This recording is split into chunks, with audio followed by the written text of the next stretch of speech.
Mari kita kupas Hukum 18 yang bertajuk Jangan Membina Benteng untuk Melindungi Diri Sendiri, Isolasi ITU Berbahaya dalam bentuk penceritaan yang mendalam. Hukum ini membincangkan tentang satu naluri manusia yang sangat biasa apabila kita berasa terancam atau berada dalam keadaan bahaya, iaitu keinginan untuk menarik diri dan membina benteng perlindungan.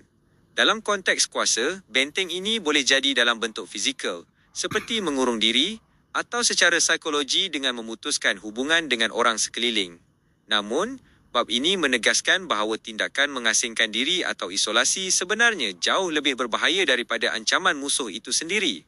Apabila anda berada di dalam benteng, anda mungkin merasa selamat, tetapi pada hakikatnya anda telah memotong saluran maklumat yang penting. Anda tidak lagi tahu apa yang sedang dirancang oleh musuh, siapa yang berpaling tadah, dan bagaimana suasana semasa berubah. Isolasi menjadikan anda sasaran yang sangat mudah kerana kedudukan anda menjadi statik dan jelas untuk diserang. Fail ini menceritakan kisah tragis Kaisar pertama China, Qin Shi Huangdi, sebagai contoh utama pelanggaran hukum ini. Walaupun baginda adalah pemerintah yang sangat berkuasa, baginda sentiasa hidup dalam ketakutan akan dibunuh. Kerana terlalu paranoid, baginda membina istana yang sangat luas dengan laluan rahsia, supaya tiada siapa tahu di bilik mana baginda tidur pada setiap malam. Sesiapa yang mendedahkan lokasi baginda akan dihukum mati. Akhirnya, Kaisar ini hidup dalam isolasi total. Baginda hanya berhubung dengan beberapa orang pegawai atasan sahaja. Akibatnya, baginda terputus hubungan dengan realiti rakyatnya.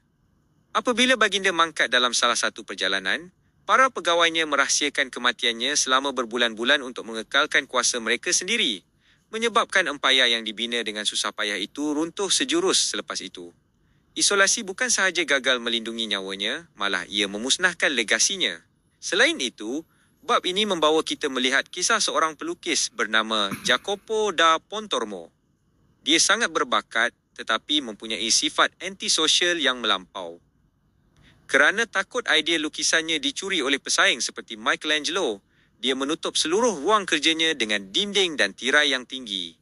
Dia bekerja dalam kegelapan dan kesunyian selama bertahun-tahun, tanpa membenarkan sesiapa pun melihat proses kerjanya. Kesannya sangat buruk kepada kesihatan mental dan kualiti seninya. Kerana tidak bergaul dan tidak mendapat maklum balas daripada dunia luar, gaya lukisannya menjadi aneh, tidak seimbang dan hilang sentuhan kemanusiaan. Apabila karyanya akhirnya didedahkan selepas kematiannya, orang ramai merasa hampa kerana lukisan tersebut kelihatan pelik dan tidak bermaya. Ini membuktikan bahawa manusia memerlukan interaksi sosial untuk mengekalkan ketajaman fikiran dan kreativiti. Prinsip utama yang perlu difahami adalah kuasa itu sendiri bersifat sosial. Ia bergantung kepada sokongan, rangkaian dan pergerakan. Jika anda ingin melindungi diri, cara yang terbaik bukanlah dengan bersembunyi, tetapi dengan berada di tengah orang ramai. Dalam kerumunan, anda mempunyai perisai manusia yang terdiri daripada sekutu, kawan, dan juga musuh yang terpaksa berhati-hati untuk bertindak. Berada di khalayak membolehkan anda mendengar khabar angin, mengesan perubahan angin politik dan bertindak balas dengan cepat sebelum ancaman menjadi nyata.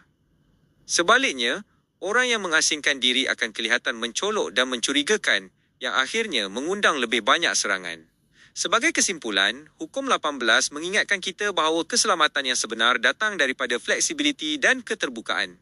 Anda perlu belajar untuk menjadi seperti air yang mengalir di celah orang ramai, bukannya seperti batu yang tegak sendirian di tengah padang pasir. Jangan biarkan ketakutan membuatkan anda membina tembok yang akhirnya akan menjadi penjara buat diri anda sendiri.